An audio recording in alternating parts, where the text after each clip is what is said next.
Hey guys, Candida here, and I have had this glass Anchor Hocking 2-cup measuring cup for over 10 years now. It has held up well. You can see here on this side, it's got the cups and then the quart on this side. So 2 cups equals half a quart. I've got my ounces here in the middle.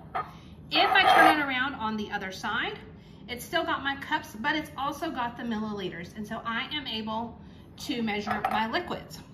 What I like about this is it can go in the microwave.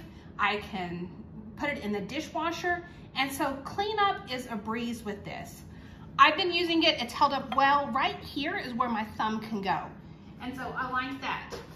When I need to add liquids to it, I simply just pour it in and I measure it to the line and I am ready to go. I do like this thumb grip here. It makes it easy to lift and carry, but it also makes it easy when I need to pour. So if I want to make tea, all I've got to do is pour it in. I've got a good grip on the container itself, and so it pours nice and easy. That's been a huge win for me. So far it's held up very well. I expect it to last many more years. So I hope you found this review helpful.